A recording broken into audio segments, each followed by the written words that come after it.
Nous avons bouclé notre numéro de réforme de cette semaine mardi soir. Le journal a été imprimé dans la nuit de mardi à mercredi, soit donc à peine quelques heures avant les événements tragiques. Dans le numéro de réforme, nous avons, dans l'éditorial, j'avais abordé la question des réfugiés syriens abandonnés dans des cargos en Méditerranée. Nous avons titré sur le 5e anniversaire du tremblement de terre en Haïti. Nous avons évoqué dans la page d'actualité la question des médecins ou la question des pays baltes. Et nous voyons bien comment toutes ces actualités ont été balayées par l'assassinat des journalistes de Charlie Hebdo.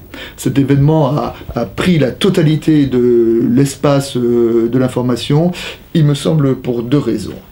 D'abord parce que les terroristes s'en sont pris à la presse, et nous le savons bien, la liberté de la presse est un des fondements de la démocratie. Et s'en prendre à la liberté de la presse, c'est s'en prendre à un fondement de notre société. Les terroristes non seulement s'en sont pris à la presse, mais s'en sont pris à la presse satirique. Et là, c'était pas seulement la presse, mais c'était aussi le droit à la critique, le droit à la caricature, le droit à la satire qui a été touché. Et en réaction à cet événement, moi j'ai envie de dire que le droit à l'humour est un droit de l'homme, qui devrait être ajouté dans la Déclaration des droits de l'homme. C'est un droit fondamental. Le droit à l'humour, c'est cette capacité aussi à porter un autre regard sur notre monde. Je dois le dire, il m'arrivait de temps en temps d'acheter Charlie Hebdo, et si Charlie Hebdo, comme il le prétendait autrefois, était parfois bête et méchant, il était parfois bête et méchant, il lui arrivait aussi d'être intelligent. D'être intelligent justement parce que la preuve de la caricature, c'est de pointer le doigt sur ce qu'on ne veut pas voir, sur ce qui fait mal. C'est de grossir nos bêtises et nos contradictions, et en cela, la caricature est une nécessité.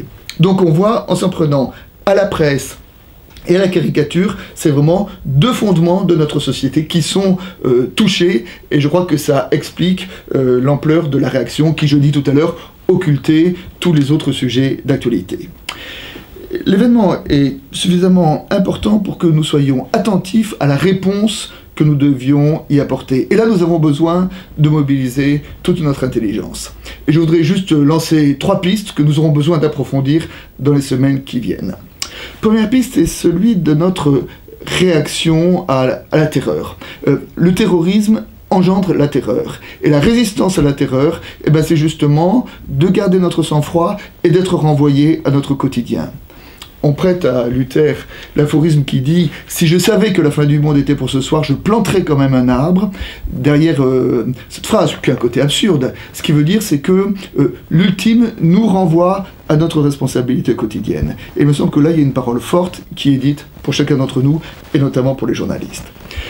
Deuxième réponse, nous devons être attentifs au type de réponse politique et sécuritaire que nous pouvons apporter à cet événement.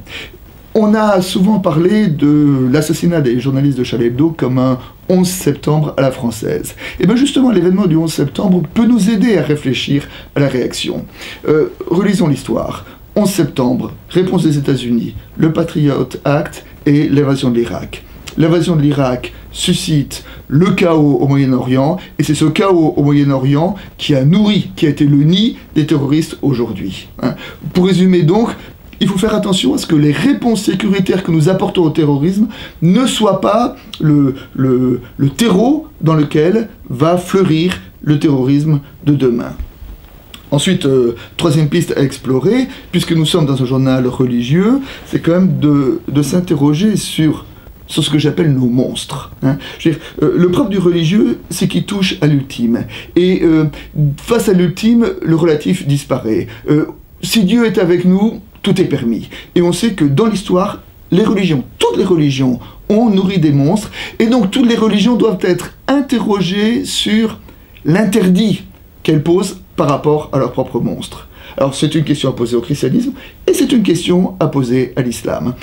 Et peut-être que des chantiers, des semaines et des années qui viennent, c'est justement comment aider les religions à poser un interdit à leurs propres monstres. Alors on le voit, ces chantiers sont énormes, ces chantiers nous dépassent, et bien c'est justement ce que nous allons essayer de travailler, de réfléchir dans les semaines qui viennent.